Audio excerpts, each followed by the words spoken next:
নমস্কার বন্ধুরা, অতসী সহজ রান্নাঘরে আরও একটা নতুন রেসিপিতে সবাইকে স্বাগত। আজকে আমি তোমাদের সাথে শেয়ার করব বাঁধাকপির একটা ভিন্ন ধরনের রেসিপি। আশা করি আজকের রেসিপিটা তোমাদের ভালো লাগবে। চলো দেখে নেওয়া যাক আজকের আমার এই রেসিপিটি।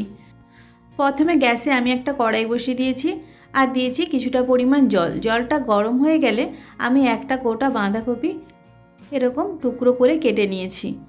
বাঁধাকপিগুলো আমি দিয়ে দিলাম আর দিয়ে দেবো দুটো টমেটো, কয়েকটা কাঁচা লঙ্কা আর আদা।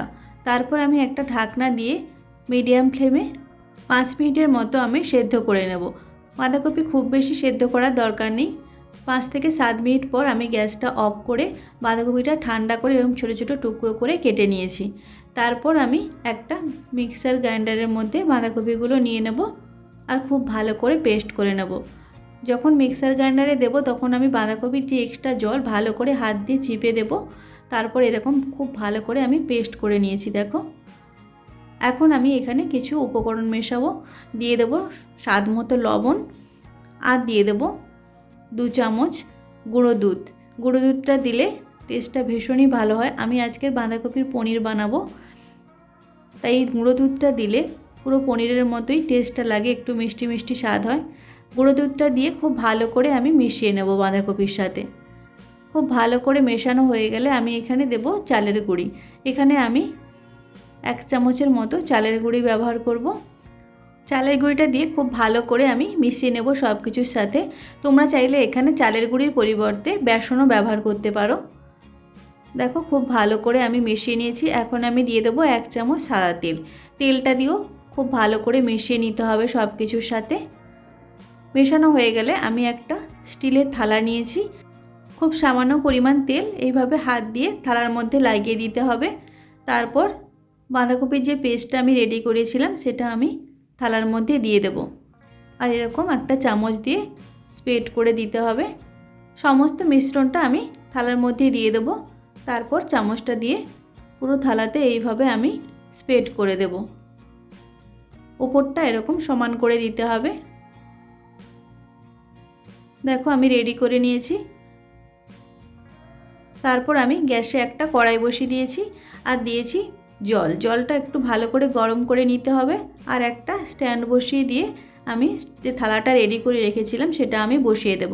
তারপর মিডিয়াম ফ্লেমে 10 মিনিটের মতো আমি সেদ্ধ করে নেব। একটা ঢাকা দিয়ে দেব। ঢাকা দিয়ে মিডিয়াম ফ্লেমে 10 মিনিটের জন্য আমি বাঁধাকপিটা সেদ্ধ করে নেব। তারপর রেডি হয়ে যাবে আমাদের বাঁধাকপির পনির। 10 মিনিট পর আমি ঢাকনা খুলে তোমাদের দেখাচ্ছি। দেখো, একদম রেডি হয়ে গেছে। এদিকে যে টমেটো, কাঁচা লঙ্কা আর আদাটা আমি সেদ্ধ করে রেখেছিলাম সেটাও আমি খুব ভালো করে পেস্ট করে নিয়েছি। এখন রান্নাটা করার জন্য গ্যাসে আমি একটা কড়াই বসিয়ে দিয়েছি আর দিয়েছি সর্ষের তেল। তেলটা ভালো করে গরম হয়ে গেলে আমি ফোড়নে দিয়ে দেবো 2টো এলাচ, 2টো লবঙ্গ আর 1 চামচ গোটা জিরে। ফোড়নটা আমি কিছু সময়ের জন্য নাড়াচাড়া করে নেব। একটা সুন্দর গন্ধ বেরোলে তখন আমি দিয়ে দেবো টমেটো, আদা আর কাঁচা লঙ্কার পেস্ট। যে পেস্টটা আমি রেডি করে রেখেছিলাম সেই পেস্টটা আমি দিয়ে দেবো। তারপর লো টু মিডিয়াম ফ্লেমে রেখে ভালো করে মশলাটা আমি কষিয়ে নেব। আদার কাঁচা গন্ধটা চলে যাওয়া পর্যন্ত মশলাটা খুব ভালো করে কষিয়ে নিতে হবে। গ্যাসটা লো টু মিডিয়াম ফ্লেমে রেখে মশলাটা আমি কষিয়ে নিয়েছি। এখন আমি দিয়ে দেবো কিছুটা পরিমাণ কাসুরি মেথি। কাসুরি মেথিটা দিয়েও আমি মশলার সাথে ভালো করে আমি কষিয়ে নেব। তারপর আমি কিছু গুঁড়ো মশলা দিয়ে দেবো 1 চামচ হলুদ গুঁড়ো, 1 চামচ জিরে গুঁড়ো, 1 চামচ ধনে গুঁড়ো আর দিয়ে দেবো কালারের জন্য 1 চামচ কাশ্মীরি লঙ্কার গুঁড়ো, স্বাদ মতো লবণ দিয়ে দেবো। তারপর আমি খুব সামান্য পরিমাণ জল দিয়ে মশলাটা খুব ভালো করে আমি কষিয়ে নেব। গ্যাসটা লো টু মিডিয়াম ফ্লেমে রেখে মশলাটা খুব ভালো করে কষিয়ে নিতে হবে।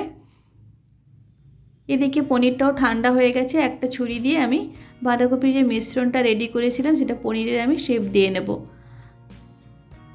দেখো, মশলাটা আমি খুব ভালো করে কষিয়ে নিয়েছি। এখন আমি দিয়ে দেবো কিছুটা পরিমাণ মটরশুঁটি। মটরশুঁটি দিয়ে মশলার সাথে খুব ভালো করে আমি কষিয়ে নেব।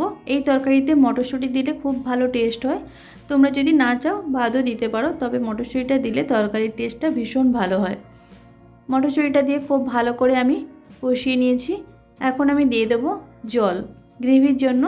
এখানে আমি পরিমাণ মতো জল দিয়ে দেবো। তোমরা যেমন গ্রেভি পছন্দ করো সেই অনুযায়ী জলটা দিয়ে দেবে। জলটা দিয়ে মিডিয়াম ফ্লেমে আমি 10 মিনিটের জন্য খুব ভালো করে ফুটিয়ে নেব গ্রেভিটাকে। ভালো করে গ্রেভিটা ফোটানো হয়ে গেলে আমি বাঁধাকপির পনিরগুলো দিয়ে দেব। পনিরগুলো আমি একটু ভেজে নিয়েছি, তবে তোমরা যদি পনিরগুলো না ভাজতে চাও এমনিও দিয়ে দিতে পারো। পনিরগুলো দিয়ে আমি 5 মিনিটের জন্য একটু ফুটিয়ে নেব আর দিয়ে দেবো স্বাদ মতো চিনি। চিনিটা দিলে গ্রেভির টেস্টটা ভীষণই ভালো হয়, একটু মিষ্টি মিষ্টি হয়, খেতেও খুব ভালো লাগে। এখন আমি গ্যাসটা অফ করে দেব। আর তোমরা দেখতেই পেলে যে কত সহজভাবে এই রান্নাটা হয়ে গেল। এটা গরম ভাত, রুটি, পরোটা যে কিছুর সাথে তোমরা সার্ভ করতে পারো, ভীষণ ভালো খেতে হয়। আশা করি আজকের ভিডিওটা তোমাদের ভালো লেগেছে। যদি ভালো লাগে তাহলে অবশ্যই একটা লাইক করে দেবে আর কমেন্ট করে জানাবে কেমন হয়েছে আজকের রেসিপিটা। আর আমার কাছ থেকে এরকম নতুন নতুন রেসিপি পেতে অবশ্যই আমার চ্যানেলটিকে সাবস্ক্রাইব করে পাশে থাকা বেল আইকনটি প্রেস করে অল অপশানে ক্লিক করে দেবে। তাহলে যখন আমি নতুন কোনো ভিডিও আপলোড করব সবার প্রথমে তোমাদের কাছে নোটিফিকেশান পৌঁছে যাবে। আজকের ভিডিওটা এই পর্যন্ত। নেক্সট কোনো ভিডিওতে তোমাদের সাথে আবার দেখা হচ্ছে নতুন কোনো একটা রেসিপি নিয়ে। ততক্ষণে তোমরা ভালো থেকো, সুস্থ থেকো। ধন্যবাদ।